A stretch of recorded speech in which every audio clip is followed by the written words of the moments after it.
All right, today I'm going to read to you chapters 21 through 23. Chapter 21.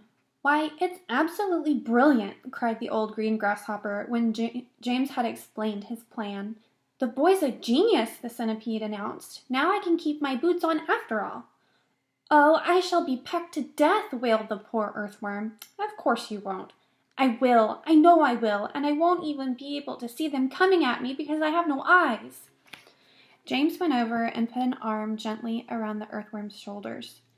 I won't let them touch you, he said. I promise I won't, but we've got to hurry. Look down there. There were more sharks than ever now around the peach. The water was boiling with them. There must have been 90 or 100 at least. And to the travelers up on top, it certainly seemed as though the peach were sinking lower and lower into the water. Action stations, James shouted. Jump to it. There's not a moment to lose. He was the captain now, and everyone knew it. They would do whatever he told them. All hands below deck except Earthworm, he ordered. Yes, yes, they said eagerly as they scuttled into the tunnel entrance. Come on, let's hurry. And you, Centipede, James shouted, hop downstairs and get that silkworm to work at once. Tell her to spin as she's never spun before. Our lives depend on it.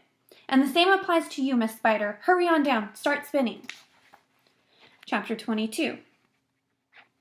In a few minutes, everything was ready. It was very quiet now on top of the peach. There was nobody in sight, nobody except the earthworm. One half of the earthworm, looking like a great, thick, juicy pink sausage, lay innocently in the sun for all the seagulls to see. The other half of him was dangling down in the tunnel. James was crouching close beside the earthworm in the tunnel entrance, just below the surface, waiting for the first seagull. He had a loop of silk string in his hands. The old green grasshopper and the ladybug were further down the tunnel, holding on to the earthworm's tail, ready to pull him quickly in out of danger as soon as James gave the word. And we have a picture of James peeking up out of the tunnel with the earthworm. And far below, in the great hollow stone of the peach, the glowworm was lighting up the room so that the two spinners, the silkworm and Miss Spider, could see what they were doing. The centipede was down there too, exhorting them both frantically to greater efforts. And every now and again, James could hear his voice coming up faintly from the depths, shouting, Spin, silkworm, spin, you great, fat, lazy brute! Faster, faster, or we'll throw you to the sharks! Here comes the first seagull, whispered James. Keep still now, earthworm, keep still. The rest of you get ready to pull.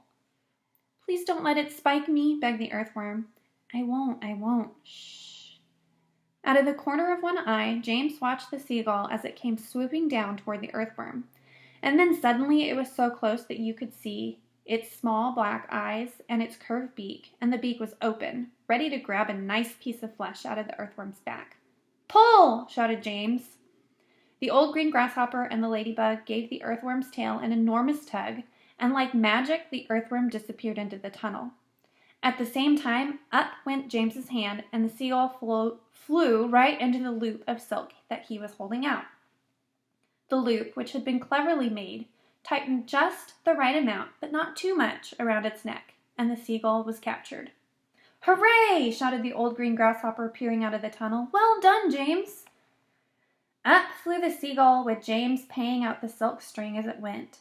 He gave it about 50 yards, and then tied the string to the stem of the peach.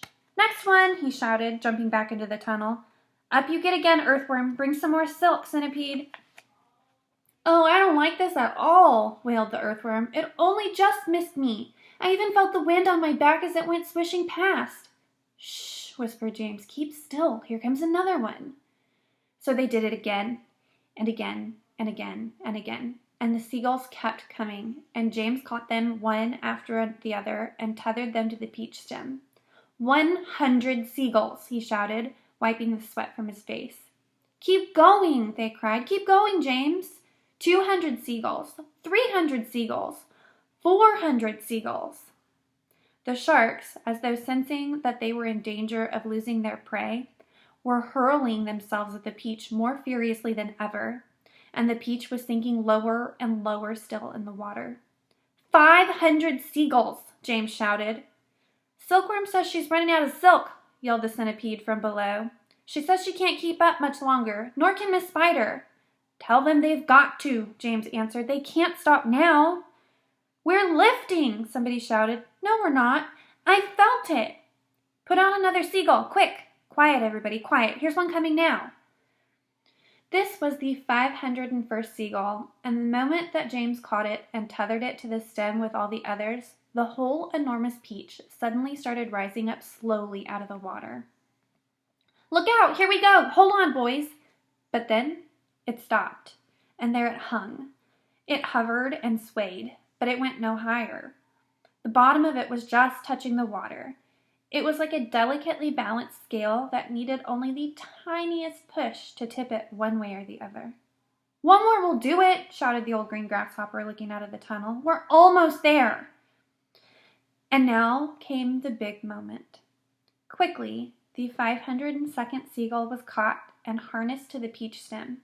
And then suddenly, but slowly, majestically, like some fabulous golden balloon, with all the seagulls straining at the strings above, the giant peach rose up, dripping out of the water, and began climbing toward the heavens.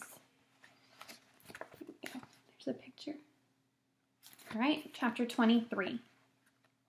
In a flash, everybody was up top. Oh, isn't it beautiful, they cried. What a marvelous feeling. Goodbye, sharks. Oh boy, this is the way to travel. Miss Spider, who was literally squealing with excitement, grabbed the centipede by the waist, and the two of them started dancing around and around the peach stem together. The earthworm stood up on his tail and did some sort of wriggle of joy all by himself. The old green grasshopper kept hopping higher and higher in the air. The ladybug rushed over and shook James warmly by the hand. The glowworm, who at the best of times was a very shy and silent creature, sat glowing with pleasure near the tunnel entrance. Even the silkworm, looking white and thin and completely exhausted, came creeping out of the tunnel to watch this miraculous ascent. Up and up they went, and soon they were as high as the top of a church steeple above the ocean. I'm a bit worried about the peach, James said to the others as soon as all the dancing and shouting had stopped. I wonder how much damage those sharks have done to it underneath. It's quite impossible to tell from up here. Why don't I go over to the side and make an inspection, Miss Spider said. It'll be no trouble at all, I assure you.